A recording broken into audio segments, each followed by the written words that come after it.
నేను ప్రార్థన చేస్తూరాగా ఒక వాక్య భాగంలోంచి దేవుడు నాతో బలంగా మాట్లాడుతూ వచ్చారు. ఈ వారంలోనే గడిచిన వారంలో నేను ఈ వాక్యాన్ని షేర్ చేసుకున్నాను. విశ్వాసం గురించి దేవుడు ఎందుకో పదే పదే గుర్తు చేస్తూ వస్తున్నారు. విశ్వాసములో మనం ఇంకా బలపరచబడాలి అని దేవుడు ఆశపడుతున్నారని పేతురు గారిని ఎత్తిపట్టుకుని ఒక వాక్య భాగాన్ని గడిచిన వారంలో మనం ధ్యానం చేస్తూ వచ్చాం. అందరికీ గుర్తుందని నమ్ముతున్నాను. ఐ థింక్ అల్ప విశ్వాసము వర్సెస్ అమూల్యమైన విశ్వాసము అని ఒక వాక్య భాగాన్ని మనం ధ్యానం చేసుకుంటూ వచ్చాం. దానికే కంటిన్యూషను ఈరోజు పంచుకోవాలని దేవుడు నన్ను ప్రేరేపించి నడిపిస్తూ వచ్చారు. ఆ వాక్య భాగం నిమిత్తమై పేతురు రాసిన 2వ పత్రిక 1వ అధ్యాయము 1 నుంచి 11 వచనాలు ఈరోజు ధ్యానాంశముగా దేవుడు సిద్ధపరుస్తూ వచ్చారు. నేను మొదటి వచనము చదువుతూ ఉన్నాను. ప్రతి ఒక్కళ్ళు ఓపెన్ చేసి నాతో కలిసి మీరు కూడా చదవండి. పేతురుకు రాసిన 2వ పత్రిక 1వ అధ్యాయము 1వ వచనం. యేసుక్రీస్తు దాసుడను అపోస్తలునైన సీమోను పేతురు, మన దేవుని యొక్కయు రక్షకుడైన యేసుక్రీస్తు యొక్కయు నీతిని బట్టి మా వలనే అమూల్యమైన విశ్వాసం పొందిన వారికి శుభమని చెప్పి వ్రాయునది. ఆమెన్. ఈ లెటర్ ఎవరికి రాస్తున్నారు అని మనం కనుక ఒకసారి ఆలోచన చేస్తే, పేతురు గారు మా వలె అమూల్యమైన విశ్వాసము కలిగిన వారికి నేను ఈ లెటర్ రాస్తున్నాను అని చెప్తున్నారు. ఆమెన్. మనం చాలా పత్రికలు చదువుతాం. కొరింథీయులకు రాసిన పత్రిక, ఎఫెసీలకు రాసిన పత్రిక, కొలెస్సీలకు రాసిన పత్రిక. అంటే కొరింథీలో ఉన్న సంఘానికి రాస్తున్న పత్రిక, లేదా ఎఫెసీలో ఉన్న సంఘానికి రాస్తున్న పత్రిక, లేకపోతే రోమాలో ఉన్న వ్యక్తులకు విశ్వాసులకు రాస్తున్న పత్రికలు, అలా మనం చదువుతూ వస్తాం. ఇది తిమోతికి రాసిన పత్రిక. ఏంటంటే తిమోతి అనే ఒక వ్యక్తికి పౌలు గారు రాసిన పత్రిక.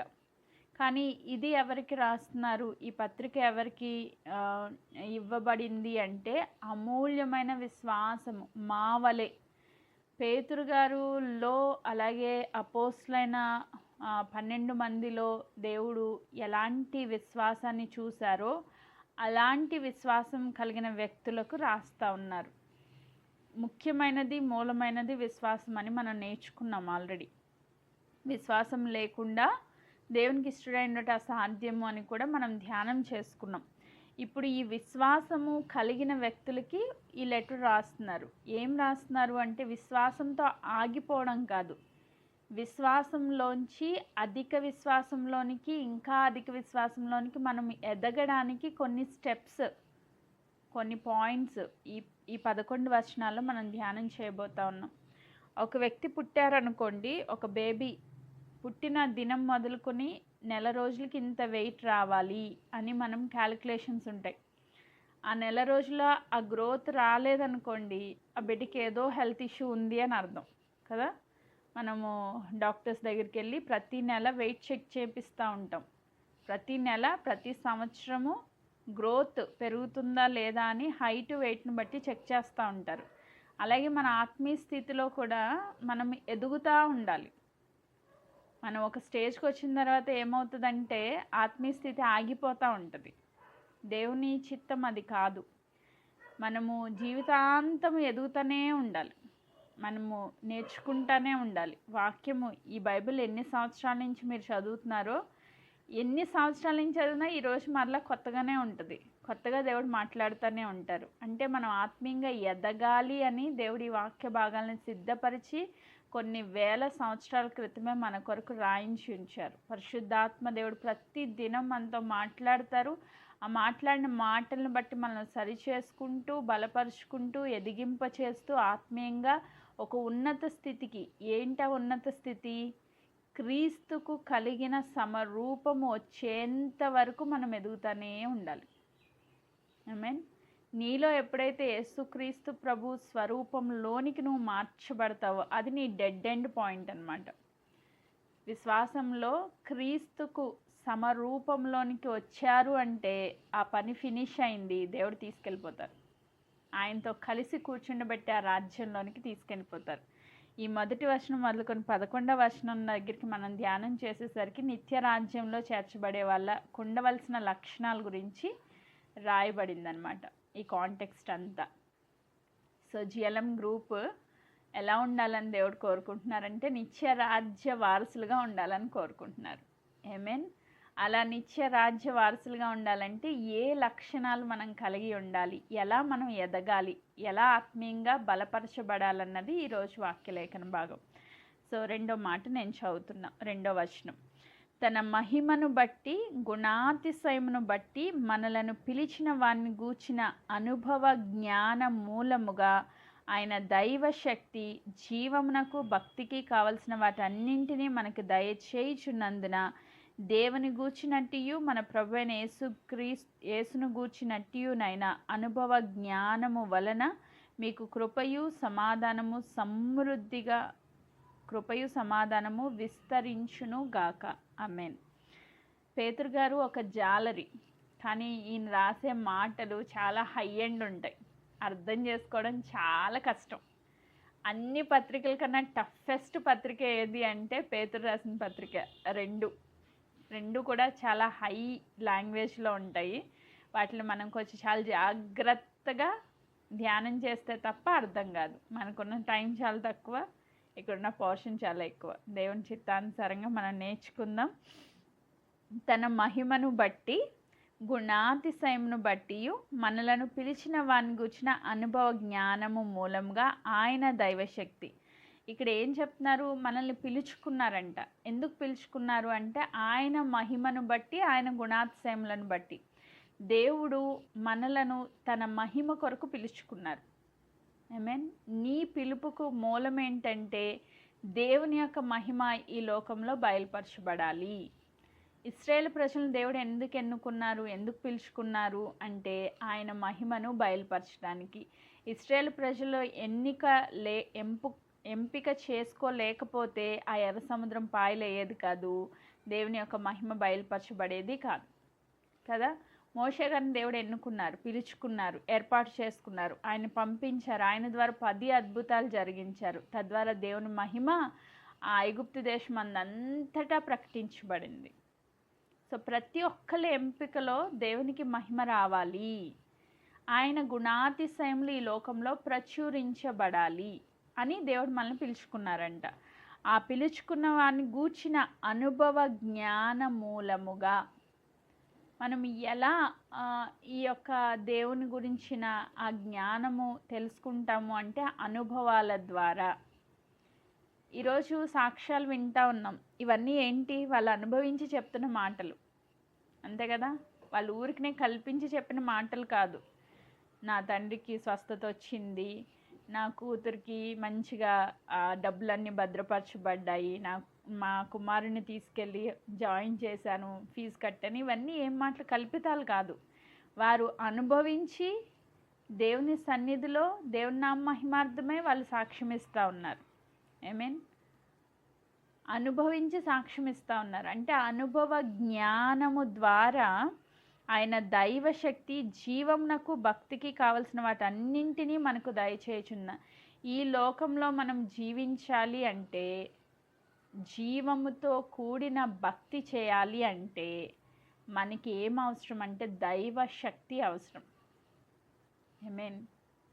ఈరోజు నువ్వు దేవుళ్ళో ఫలిస్తున్నావు అంటే దానికి మూలము దేవుని యొక్క శక్తి. మన దేవుడు బలహీనుడు కాడు, ఆయన సర్వశక్తిమంతుడు. ఆ శక్తి ద్వారా ఈ లోకంలో నువ్వు జీవించడానికి కావాల్సిందంతా ఆయన ప్రొవైడ్ చేస్తారు. ఆయన మన పోషకుడు, మన రక్షకుడు, మనల్ని నడిపించే నాయకుడు. మనం ఎన్నో చదువుకుంటాం, కానీ దాన్ని ఎలా మనం గ్రహించగలుగుతామంటే మన జీవితంలో జరుగుతున్న అనుభవాల ద్వారా. ఆమేన్. భర్త లేడు కానీ ఏ లోటు లేకుండా నడిపించబడతా ఉన్నారు. ఎలా? దేవుడు పోషకుడుగా ఉన్నారు, దేవుడు దయచేస్తున్నారు సమస్తము. అది ఎలా తెలిసింది? భర్త లేకపోతే తెలిసింది. భర్త ఉంటే ఎలా తెలుస్తుంది? నా భర్తే సంపాదిస్తున్నాడు, నా భర్తే ఖర్చు పెడుతున్నాడు, నా భర్తే నన్ను పోషిస్తున్నాడు అనుకుంటాం. ఆయన్ని తీసేస్తే నీ పోషకుడు ఎవరో తెలుస్తుంది అన్నమాట. Praise God. అంటే కొన్ని అనుభవాలు దేవుడు ఎందుకు అనుమతిస్తారు? మనకి జ్ఞానం కలగడానికి, ఆ అనుభవ జ్ఞానం ద్వారా ఈ లోకంలో మనం దేవుని శక్తిని చాటి చెప్పడానికి. ఆమేన్, ప్రైజ్ గాడ్. ఇక్కడ దేవుడు చెప్తున్నారు, జీవమునకు భక్తికి కావాల్సిన వాటన్నింటినీ దేవుడు మనకి దయచేస్తున్నాడు. దానికి మూలము దైవశక్తి. నువ్వు ఈరోజు బ్రతికున్నావు అంటే దానికి మూలం దేవుని యొక్క శక్తి. అంతే తప్ప నాకు బ్యాంక్ బ్యాలెన్స్ ఉంది, నాకు సంపూర్ణ ఆరోగ్యం ఉంది, నాకు 100 years గ్యారంటీ అన్న వాళ్ళు ఎవ్వరూ లేరు. ఈ క్షణాన్ని నేను ఇక్కడ నువ్వు కూర్చుని వాక్యం చెప్తున్నాను, నెక్స్ట్ మినిట్ ఏం జరుగుతుందో నా జీవితంలో నాకు తెలీదు. కేవలం ఎలా బ్రతుకుతున్నామంటే దేవుని శక్తిని ఆధారం చేసుకుని మనం అందరం బ్రతుకుతున్నాం.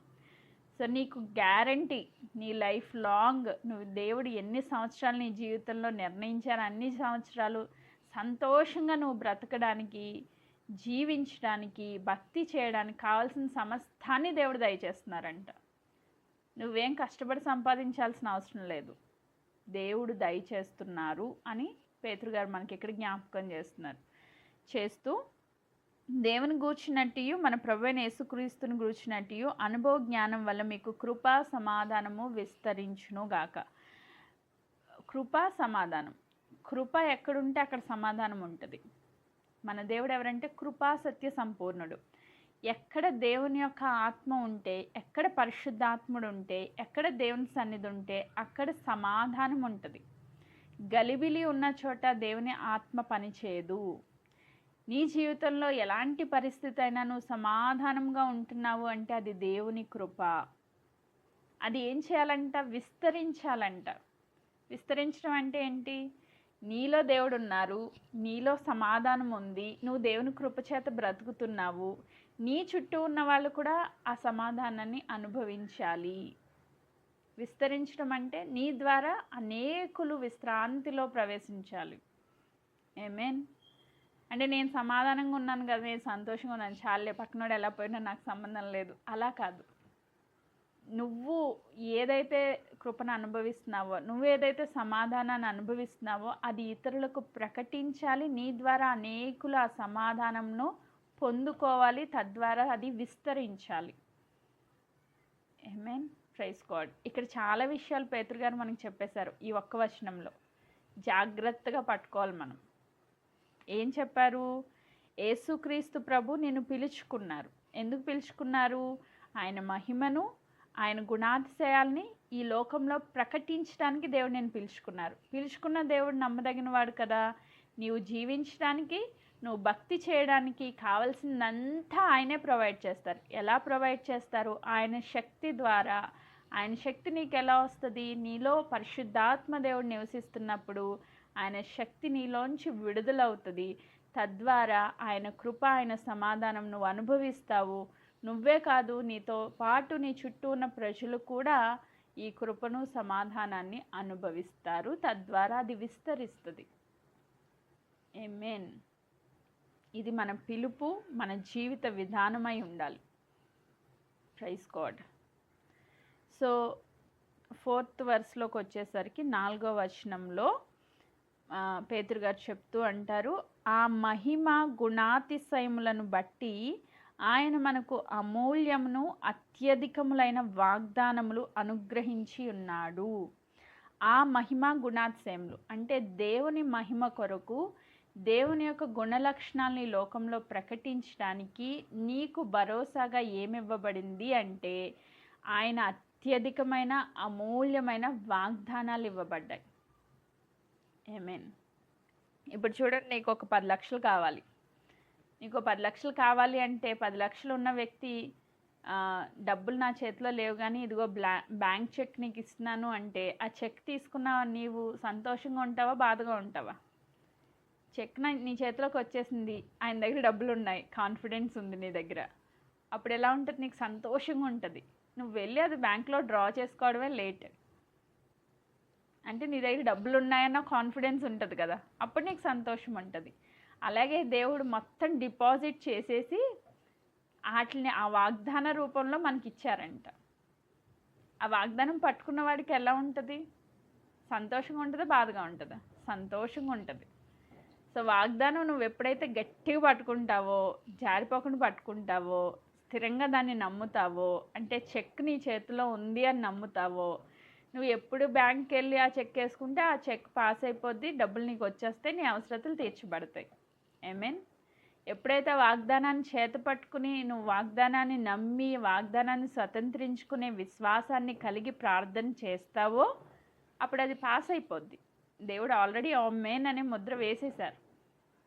మన బైబిల్ గ్రంథంలో 7474 వాగ్దానాలు ఉన్నాయంట. 7474 అంటే 7474 ఈజీగా గుర్తుపెట్టుకోవడానికి అన్ని వాగ్దానాలు ఉన్నాయంట.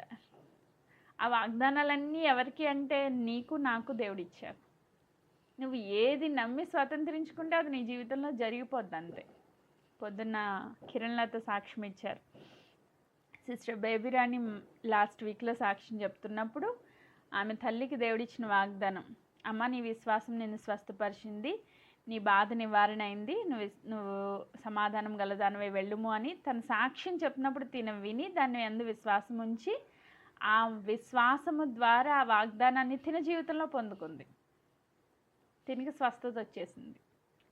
అంటే వాగ్దానంలో యొక్క పవర్ ఏంటో మనం అక్కడ అర్థం చేసుకోవాలి.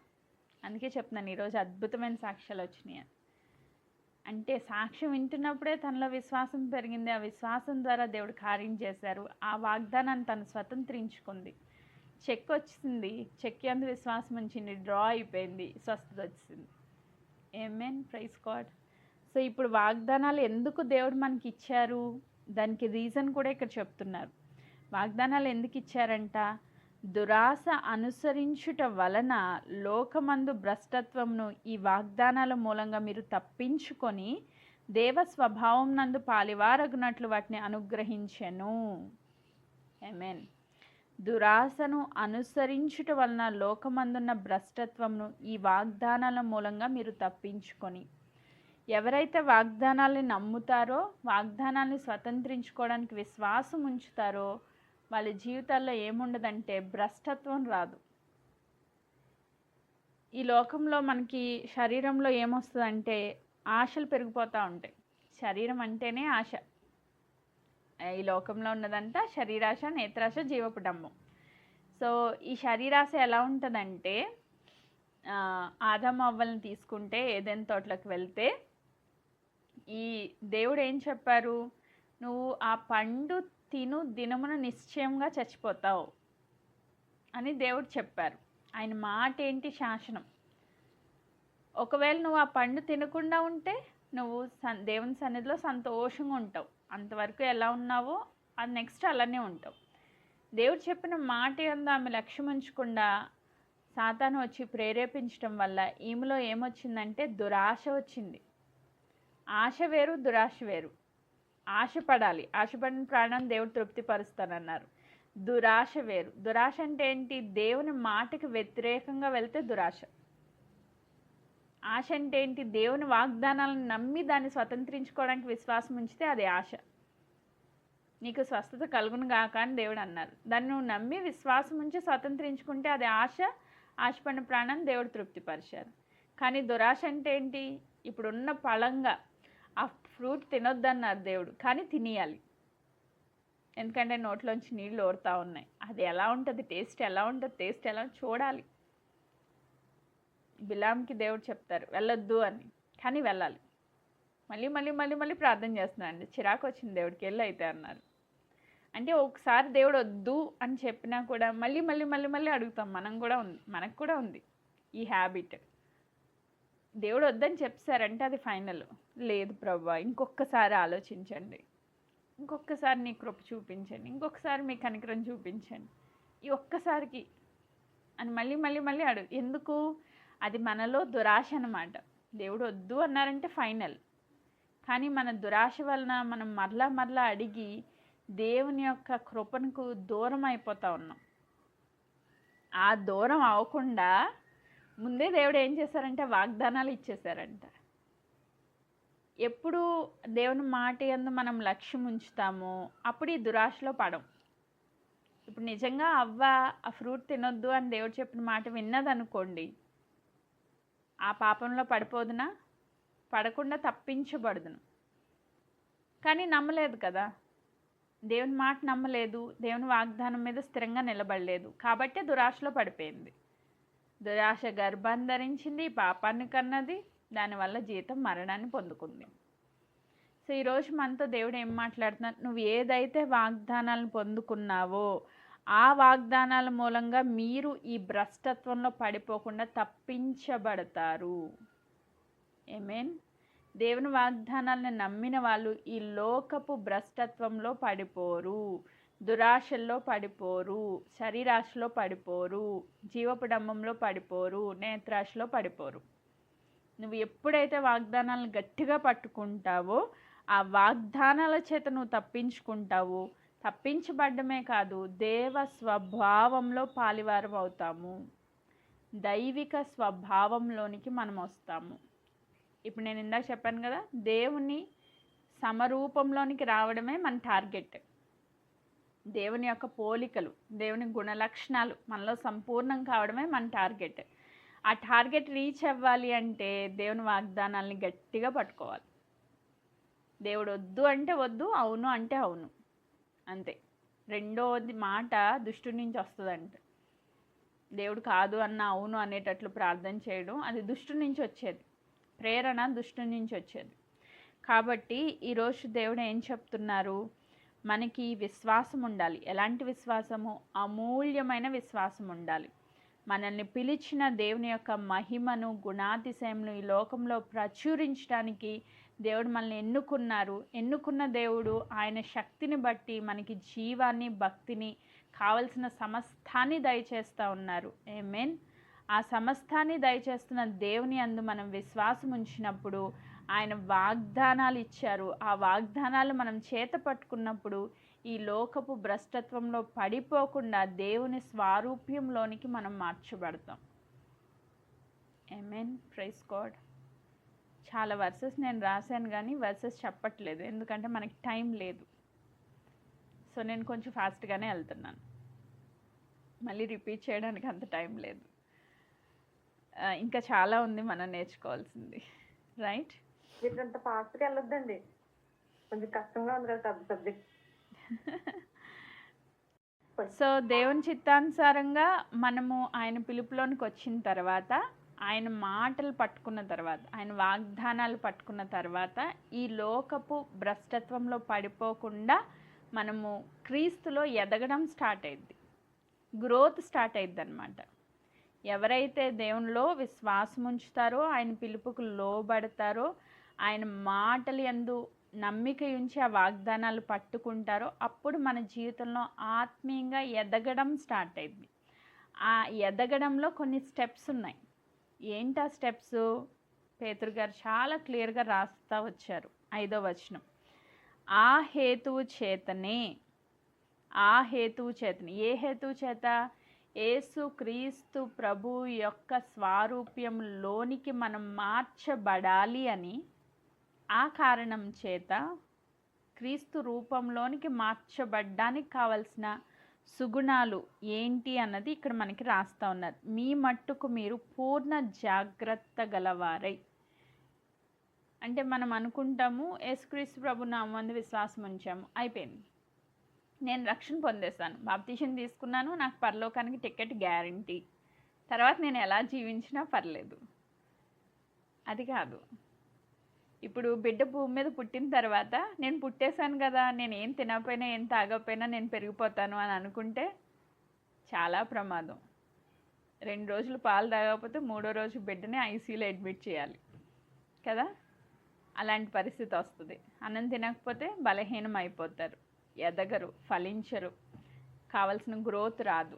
అలాగే పాల వంటి వాక్యాన్ని మనం ధ్యానం చేయకపోతే మన ఆత్మీయ స్థితి కూడా దిగజారిపోతూ ఉంటుంది, అణగారిపోతూ ఉంటుంది, ఆత్మీయంగా చచ్చిపోయిన స్థితిలోకి కూడా వెళ్ళిపోతాం.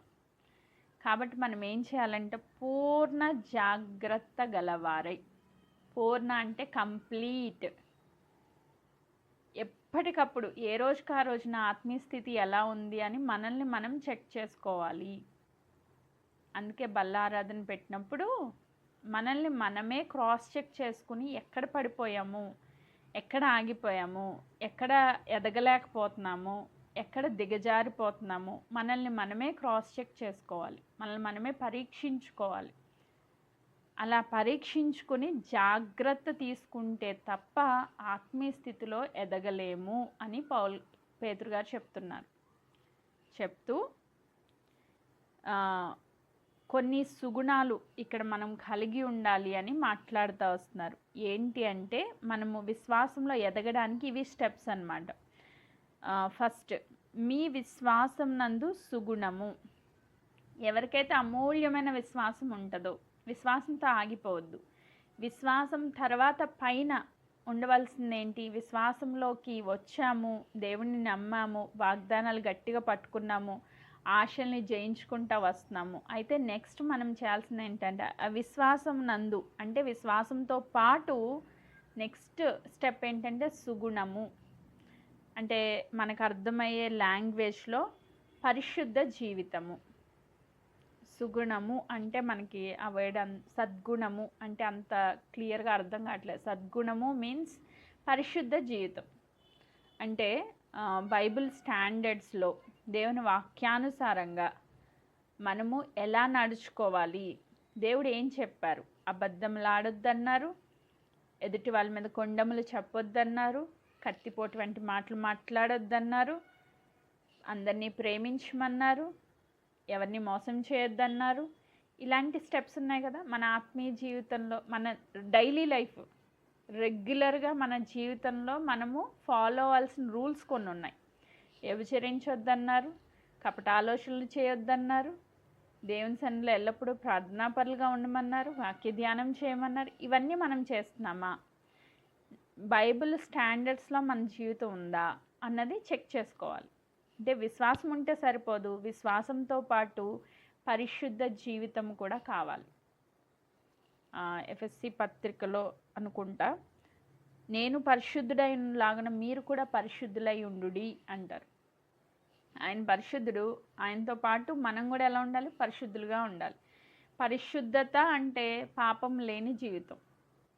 పాపం అంటే ఏంటో మనకు క్లియర్గా తెలుసు, మళ్ళీ దానికోసం మళ్ళీ స్పెషల్గా చెప్పాల్సిన అవసరం లేదు. ఏదైతే శరీర క్రియలు ఉన్నాయో వాటిని అన్నింటినీ విడిచిపెట్టి పరిశుద్ధులుగా ఉండుటకు దేవుడు మనల్ని పిలుచుకున్నారు. కాబట్టి ఆ పరిశుద్ధత కలిగిన జీవితాన్ని జీవిస్తున్నామా లేదా అన్నది చెక్ చేసుకోవాలి. విశ్వాసంతో పాటు పరిశుద్ధ జీవితం. సద్గుణమునందు జ్ఞానము. సో థర్డ్ స్టెప్లో ఏముంది అంటే ఆ విశ్వాసం తర్వాత పరిశుద్ధ జీవితం జీవిస్తే సరిపోదు, జ్ఞానం కావాలి. నేను విశ్వాసురాల్ని, నేను చాలా మంచి ఫెయిత్లో ఉన్నాను, దేవుని మీద సంపూర్ణ విశ్వాసం పెట్టుకున్నాను అంటే సరిపోదు. దాంతో పాటు పరిశుద్ధ జీవితాన్ని జీవించాలి. పరిశుద్ధ జీవితం జీవిస్తే సరిపోదు, పరిశుద్ధ జీవితంతో పాటు జ్ఞానం కావాలి. జ్ఞానం అంటే ఏంటి? సామెతల గ్రంథంలో ఉంటుంది, యెహోవా యందలి భయభక్తులు కలిగి ఉండుటే జ్ఞానానికి మూలము. అంటే దేవుని యందు భయముతో, భక్తితో, వణుకుతో మన రక్షణను ఎల్లప్పుడూ కాపాడుకుంటూ ఉండాలి. విశ్వాసము, పరిశుద్ధ జీవితము, దేవుని యందు భయభక్తులు కలిగిన జ్ఞానం. సో ఎప్పుడైతే ఆ జ్ఞానం ఉంటుందో మనకి, యోసేపు గారి జీవితంలో చూస్తే దేవుని యందు భయము, భక్తి ఉంది కాబట్టి ఆయన ఆ పాపంలో పడిపోకుండా తను ప్రొటెక్ట్ చేసుకోగలిగాడు, కాపాడుకోగలిగాడు. ఎప్పుడు కాపాడుకుంటాము? మన పరిశుద్ధతను మనం ఎప్పుడు కాపాడుకుంటాము అంటే జ్ఞానం ఉన్నప్పుడే కాపాడుకుంటాం. ఆ జ్ఞానం ఎక్కడి నుంచి వస్తుంది అంటే దేవుని యందు భయము, భక్తి ఉంటేనే వస్తుంది. సో ఆ భయభక్తులు కలిగిన జ్ఞానం ఎప్పుడైతే వచ్చిందో నెక్స్ట్ స్టెప్లోనికి వెళ్తే విశ్వాసం నందు సద్గుణము, సద్గుణం నందు జ్ఞానము, జ్ఞానం నందు ఆశా నిగ్రహం. అప్పుడు మనం చక్కగా దేవునిలో పరిశుద్ధంగా జీవిస్తున్నాము, బాగుంది. తర్వాత మనం దేవుని యందు చాలా భయభక్తులు కలిగి జ్ఞానవంతులుగా ఉన్నాం, చాలా బాగుంది.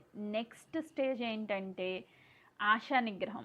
ఆశలు అంటే సాతాను మనల్ని ఏదో ఒక విధంగా ఈ లోకంలోనికి లాగడానికి, రకరకాల ఆశల్ని రుచి చూపించడానికి ట్రై చేస్తూ ఉంటాడు. చాలా టెంప్టేషన్స్ మనకి పెడతా ఉంటాడు సాతాను. ఈ ఆశా నిగ్రహం అనేది ఎక్కడి నుంచి వస్తుందంటే పరిశుద్ధాత్మ ఫలం ఇది. ఈ ఆశా నిగ్రహం ఎక్కడి నుంచి వస్తుందంటే ఆత్మ దేవుని యొక్క సన్నిధిలో సంపూర్ణంగా మనం అభిషేకించబడితే తప్ప మన ఆశల్ని మనం కంట్రోల్ చేసుకోలేం. కళ్ళు ఏమంటది, చూసిందల్లా కావాలంటది. శరీరం ఏమంటది, చూసిందల్లా వేసుకోవాలంటది, చూసిందల్లా తినాలంటది. సంథింగ్ ఆశలు, ఏదో ఒక ఆశ మనల్ని పట్టి పీడిస్తూ ఉంటుంది. తద్వారా దేవునికి దూరం అయిపోతూ ఉంటాం. సో ఈ లోకంలో ఆత్మీయంగా ఎదగాలి అంటే మన ఆశల్ని మనం కంట్రోల్ చేసుకోగలగాలి. ఆ కంట్రోలింగ్ పవర్ ఎక్కడి నుంచి వస్తుంది అంటే పరిశుద్ధాత్మ ద్వారా మాత్రమే వస్తుంది. ఈ పరిశుద్ధాత్మ అభిషేకం ఎప్పుడైతే ఉందో మనము ఆ ఆశా నిగ్రహము కలిగి ఈ లోకంలో మనము జీవించగలుగుతాం. ఆమేన్. ఆ ఆశా నిగ్రహము నందు సహనము. ఆశా నిగ్రహం అంటే పోనీ ఒక రోజు కంట్రోల్ చేసాం, 2 రోజులు షుగర్ పేషెంట్స్కి తెలుస్తుంది ఈ బాధ ఏంటో. ఎదురుగుండా మంచి స్వీట్ మ్యాంగోస్ కనబడుతున్నాయి, మామిడి పళ్ళు కనబడుతున్నాయి, తినకూడదు అన్నారు డాక్టర్. దాన్ని కంట్రోల్ చేయడం ఎంత కష్టం. ఈ మధ్యకాలంలో నేను చూసిన ఎక్స్పీరియన్సే చెప్తున్నా. మా మమ్మీ పాపం షుగర్తో బాధపడుతూ ఉంది. అది తినాలనిపిస్తుంది కానీ షుగర్ పెరిగిపోతుంది. ఏం చేయాలి అర్థం కాదు. ఏం కాదు, తినేసే ఒక ట్యాబ్లెట్ ఎక్స్ట్రా వేసే అంటున్నాం మేము. మా సజెషన్స్, ఒక ట్యాబ్లెట్ ఎక్స్ట్రా వేసి తినేసి ఏం పర్లేదు అని. అంటే దాన్ని కంట్రోల్ చేయడం చాలా కష్టం.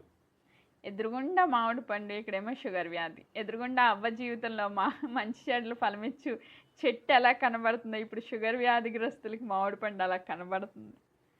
ఇది తినొద్దు అనేమో ఆరోగ్యం చెప్తుంది, కానీ తినమని నాలుక చెప్తుంది. సో రెండట్లో చాలా కష్టం. ఆశను నిగ్రహించుకొని ఉండడానికి నెక్స్ట్ మనకు కావాల్సింది ఏంటంటే సహనం కావాలి. చాలా పేషెన్సీ పెట్టాలి. వద్దు, ఇదొద్దు, ఇదొద్దు. ఎన్నిసార్లు శరీరం లేచినా దాన్ని మనం అణగొట్టాలి అంటే, ఆశను కంట్రోల్ చేయాలంటే పరిశుద్ధాత్మని ఫలములోనే సహనం కూడా ఉంది. సో పేషెన్స్, లాంగ్ పేషెన్స్, అది కూడా మనం కలిగి ఉంటేనే ఆత్మీయంగా ఎదగలుగుతాం. ఆమేన్. ఈరోజు ఎంతమంది సహనం లేకుండా వెక్స్ అయిపోతున్నారు. నా వల్ల కాదండి, ఇంక నేను పెట్టలేను సహనం అన్నది, ఇంక ఈ సమస్యల్లో నేను పెట్టలేను, నా వల్ల కాదని చేతులు ఎత్తేసిన వాళ్ళు చాలామంది ఉన్నారు. అంటే చేతులు ఎత్తేస్తే పర్లేదు, దేవుని తట్టు చేతులు ఎత్తరు. ఇంక దాన్ని ఓవర్కమ్ చేయడానికి గొడవలు పెట్టేసుకుని ఇంకా రణరంగ యుద్ధాలు అయిపోయి జీవితాలు సర్వనాశనం అయిపోయి ఆ స్టేజ్కి వెళ్ళిపోతారు. ఎప్పుడైతే సహనాన్ని కోల్పోయామో జరగకూడని కార్యాలు జరిగిపోతూ ఉంటాయి.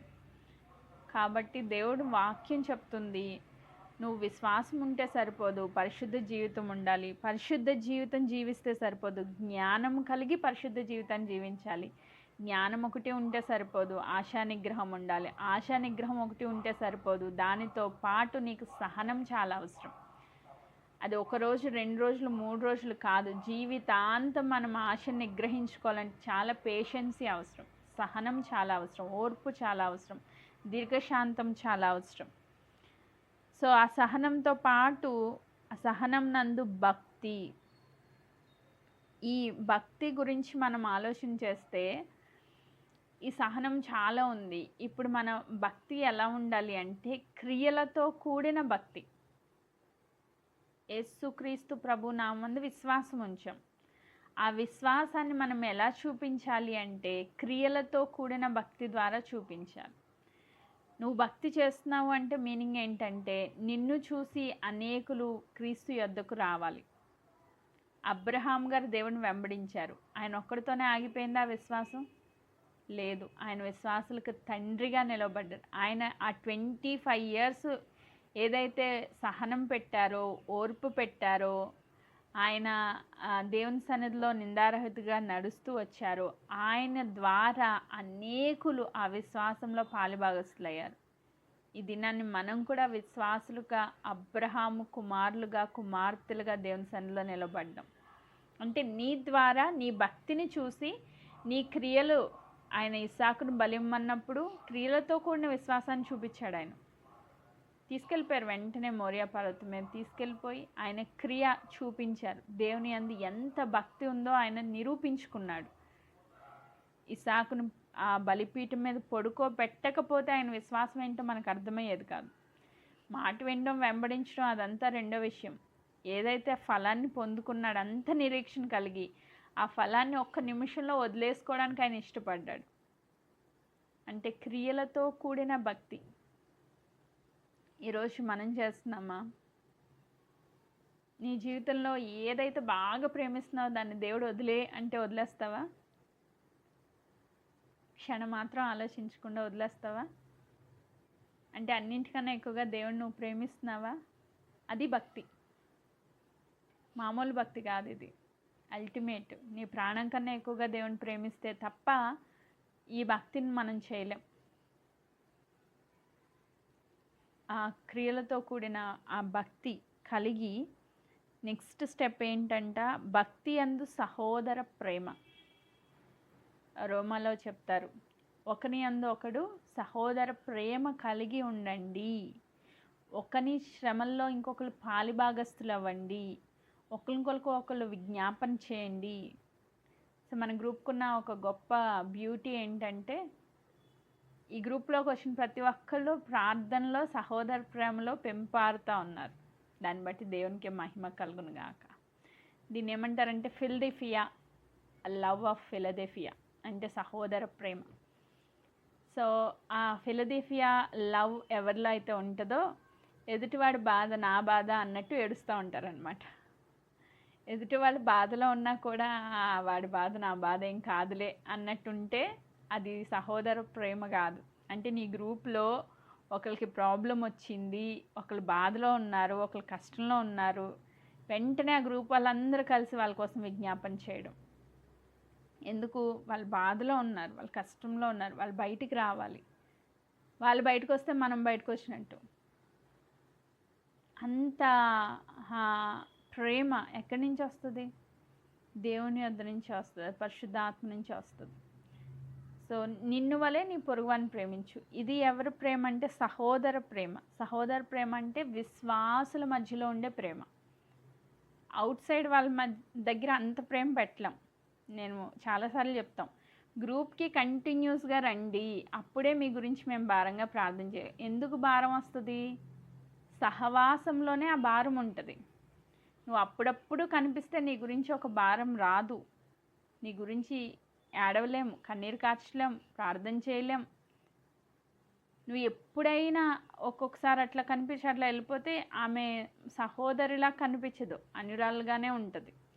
కానీ ఒక గ్రూప్లో అటాచ్ అయిపోయిన వ్యక్తి ఆమె పట్ల చాలా భారం ఉంటుంది. అయ్యో ఆంటీకి బాగాలేదంట, లేకపోతే పలానా సిస్టర్కి బాగాలేదంట అని తెలియగానే ఆ భారము గుండెల్లోంచి వస్తుంది అన్నమాట. పెదాల మించి కాదు, లోపల ఆ హార్ట్లోంచి వస్తుంది. అయ్యో ఆమెకు బాగాలేదు, ప్రార్థన చేయాలి, ఆమె రెగ్యులర్గా మన గ్రూప్కి వచ్చే ఆమెకు పలానా కష్టంలో ఉందంట. ఇదే ఎలాంటి ప్రేమ అంటే విశ్వాసుల మధ్యలో ఉండే సహోదర ప్రేమ. ఆమేన్. మీరు ఒకసారి గమనించండి, మీ అన్నదమ్ముల అక్క చెల్లెల గురించి కూడా మీరు అంత ప్రార్థన చేయరు, మీ గ్రూప్లో ఉన్న వాళ్ళ గురించి చేసినంత ప్రార్థన. ఒకసారి ఆలోచించేయండి, మీ బంధువుల గురించి కానీ, మీ అన్నదమ్ముల గురించి కానీ, మీ అక్క చెల్లెల గురించి కానీ, వాళ్ళ గురించి కూడా అంత భారం రాదు. మన గ్రూప్లో కంటిన్యూస్గా వచ్చే వాళ్ళ మీద ఉన్నంత భారము ఇంట్లో చుట్టాల బంధువుల మీద కూడా ఉండదు. ఇది క్రీస్తు రక్తంలో కడగబడి ఒక సంఘంగా ఏర్పాటు చేయబడిన వాళ్ళ మధ్యలో ఇది ఫిలదెల్ఫియా లవ్ అంటే క్రీస్తు ప్రేమ అట్లా ఉంటుంది అన్నమాట. నిజంగా నేను ఎక్స్పీరియన్స్ చేసి చెప్తున్నా. Praise God. నెక్స్ట్ స్టెప్ ఏంటి అంటే సహోదర ప్రేమయందు దయను అమర్చుకొనుడి. దయ అంటే కింద ఫుట్ నోట్లో ప్రేమ అని ఉంది. ఇది ఏం ప్రేమ అంటే అగాఫే లవ్, క్రీస్తు ప్రేమ. ఇది ఇంకా అన్నింటికన్నా పైన అన్నమాట, లాస్ట్ స్టెప్ అగాఫే లవ్.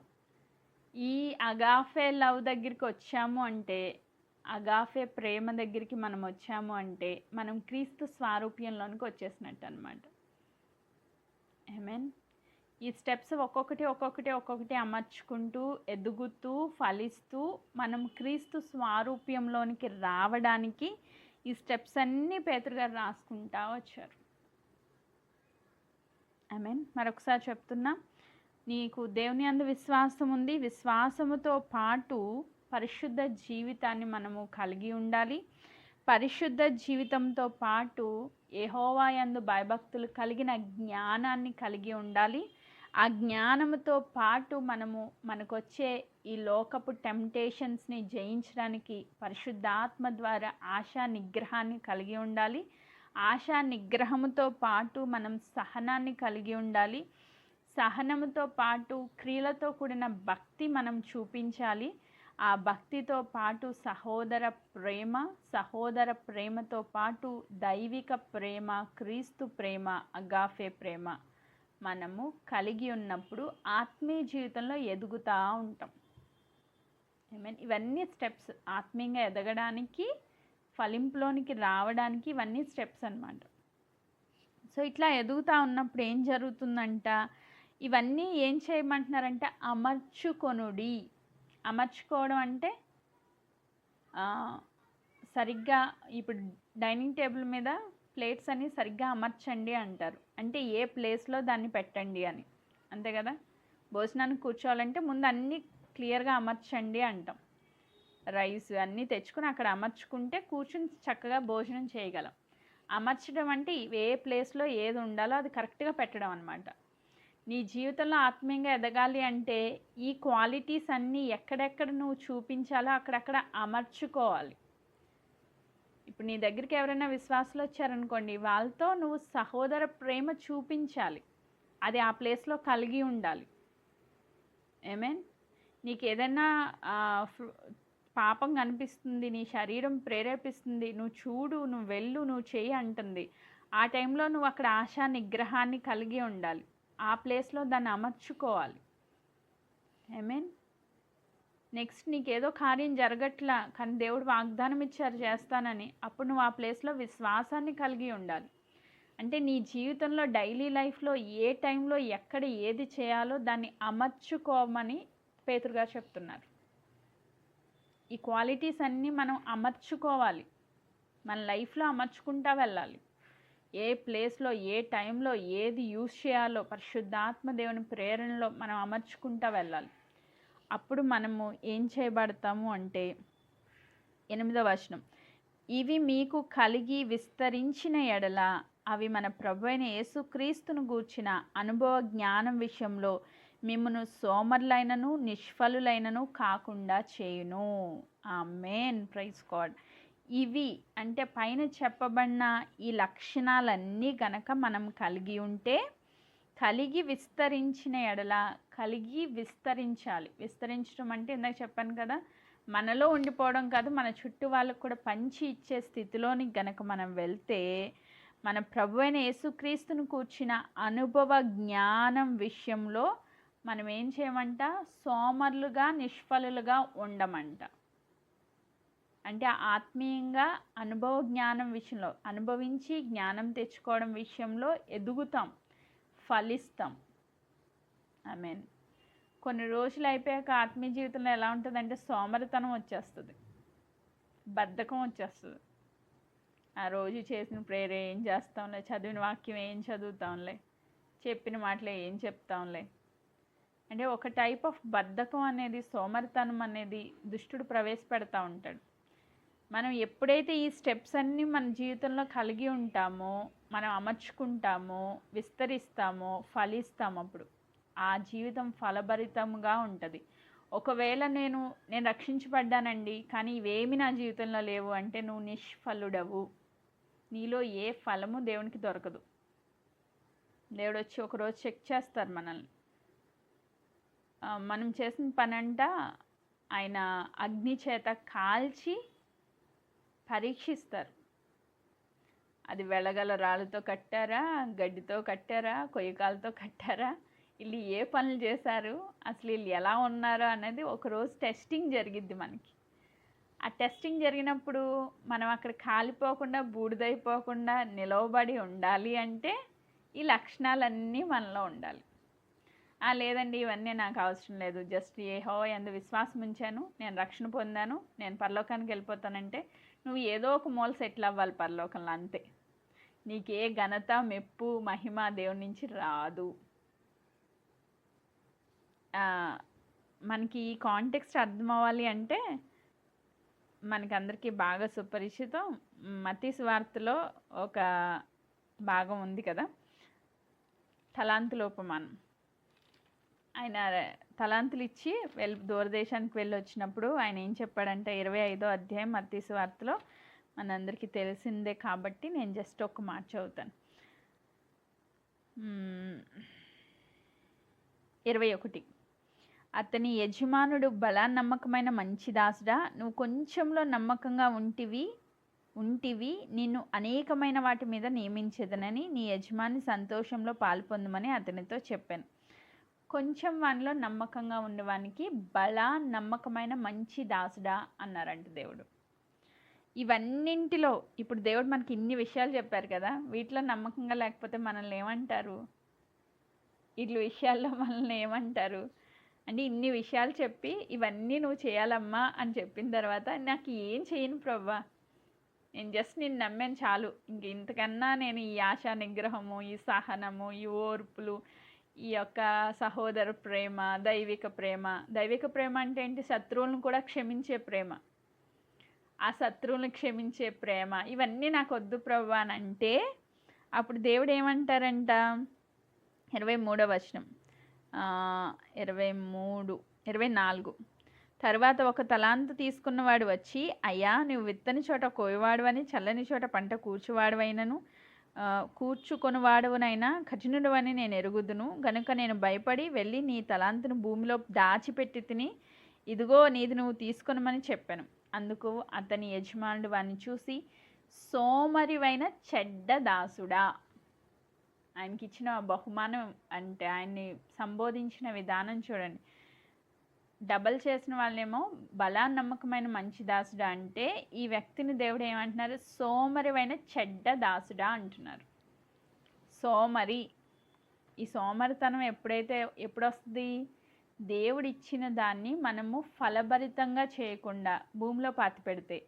అంటే నాకు ఏం చేయను ప్రభువా, నేను నమ్మాను చాలు, నా లైఫ్ ఎలా ఉన్నా పర్వాలేదు, నేను ఎలా జీవించినా పర్లేదు, నువ్వు చూడట్లేదు, నా ఇష్టం వచ్చినట్టు జీవిస్తాను అని నువ్వు అనుకుంటే, నిన్ను ఒకరోజు దేవుడు సంబోధించే విధానం ఎలా ఉంటుందంటే సోమరి అంటారు దేవుడు. సోమరి అయిన చెడ్డ దాసుడా అంటారు. సో ఈరోజు సోమరులుగా కాకుండా, నిష్ఫలులుగా కాకుండా ఉండాలి అంటే పైన చెప్పబడిన ఈ 8 లక్షణాలు మనలో పెంపారుతూ ఉండాలి. ప్రతిరోజు మనం దీన్ని రెగ్యులర్గా అనుభవ జ్ఞానంలోనికి తెచ్చుకోవాలి. అంటే ఇవన్నీ మన జీవితంలో అప్లై చేసుకోవాలి, అనుభవించి జ్ఞానవంతులుగా మార్చబడాలి. ఆమేన్. అప్పుడు మనం ఫలభరితంగా ఉంటాము. ఇప్పుడు ఫలించేసాం, ఫలిస్తే ఏంటి అని కూడా ఇది కూడా మనకి పౌలు గారు చెప్తా ఉన్నారు. 9వ వచనం, ఇవి ఎవరికి లేకపోనో వాడు తన పూర్వ పాపములకు శుద్ధి కలిగిన సంగతి మరిచిపోయి గ్రుడ్డివాడును దూరదృష్టి లేనివాడునగును. ఇవి ఎవరికి లేకపోను అంటే ఎవరి జీవితంలో ఈ 8 లక్షణాలు కనిపించవో వాళ్ళు ఎలా ఉంటారంట? సోమరులుగా ఉండడమే కాకుండా గుడ్డివాళ్ళుగా ఉంటారంట. గుడ్డివాళ్ళుగా ఉంటారు.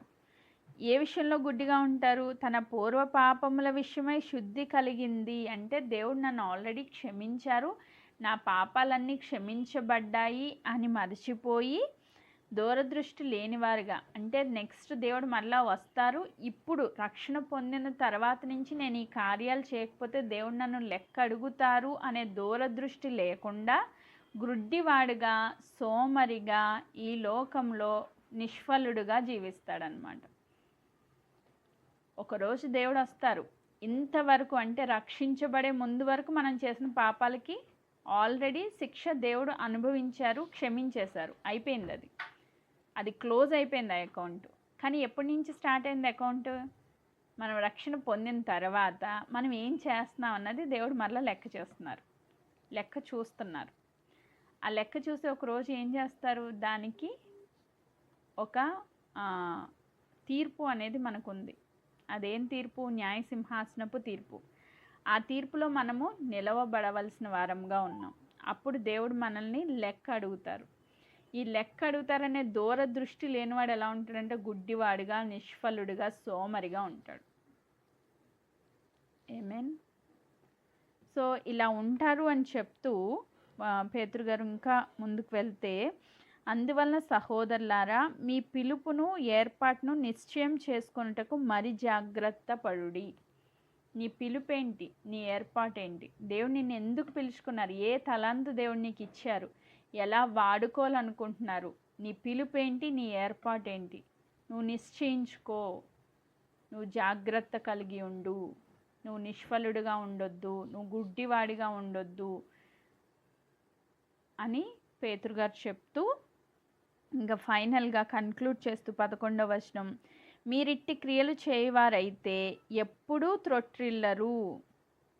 మీరిట్టి క్రియలు చేయవారైతే ఎప్పుడూ తొట్రిల్లరు. అలాగున మన ప్రభువును రక్షకుడైన యేసుక్రీస్తు యొక్క నిత్య రాజ్యంలో ప్రవేశం మీకు సమృద్ధిగా అనుగ్రహింపబడును. మన అల్టిమేట్ గోల్ ఏంటంటే పరలోక రాజ్యం చేర్చబడడం. సో పరలోక రాజ్యంలో సమృద్ధిగా మనము జీవించాలి అంటే, నిత్య రాజ్యంలో ప్రవేశము మీకు సమృద్ధిగా కలగాలి అంటే మీరు ఏం చేయాలి?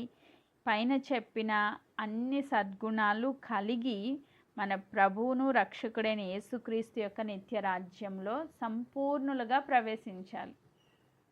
యేసుక్రీస్తుకు కలిగిన ఆ సమరూపము, దైవ స్వభావంలో పాలిభాగస్తులు అవ్వాలి. ఆమేన్. అలా రావాలి అంటే ఈ పైన స్టెప్స్ అన్నీ మనం ఫాలో అవ్వాలి. నాకు ఏం వద్దు ప్రభు అంటే చెడ్డ దాసుడా, సోమరి అంటాడు దేవుడు.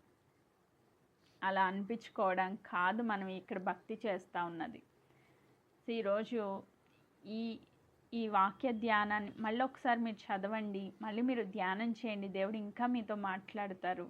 మనకి టైం లేదు కాబట్టి చాలా వర్సెస్ నేను రాశాను కానీ బట్ ఎక్స్ప్లెయిన్ చేయడానికి నాకు టైం సరిపోలేదు. మనందరము దేవుని రాజ్యంలో చేర్చబడుతున్నప్పుడు, నిత్య రాజ్యంలో ప్రవేశిస్తున్నప్పుడు, బలా నమ్మకమైన మంచి దాసురాలా అని దేవుడు నన్ను స్వాగతిస్తున్నారనుకోండి, స్టెఫెన్కి లేచి నిలవబడి ఆహ్వానం పలికినట్లుగా, లేకపోతే ఇప్పుడు మనం చూసాం కుడి పక్కన ఉన్న వ్యక్తులతో దేవుడు మీ కొరకు సిద్ధపరిచిన రాజ్యాన్ని స్వతంత్రించుకొనుడి అన్న రీతిగా. అండ్ లాస్ట్ అండ్ ఫైనల్గా ఒక్క మాట చదువుతాను. 2 తిమోతికి రాసిన పత్రిక 4వ అధ్యాయము 7-8 వచనాల్లో, మంచి పోరాటం పోరాడి తిని, నా పరుగు కడముట్టించి తిని, విశ్వాసమును కాపాడుకొంటిని.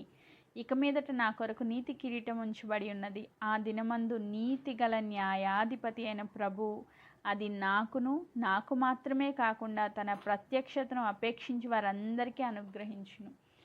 సో నాలా ఎవరైతే విశ్వాసం ఉంచి పరిగెడతారో వాళ్ళందరికీ ఏముందంట? నీతి కిరీటం ఉంది. సో ఒక దినాన్ని దేవుడు మనకి రివార్డ్ ఇవ్వబోతున్నారు. ఆమేన్. ఆ నీతి కిరీటం కొరకు మనం ఏం చేయాలా?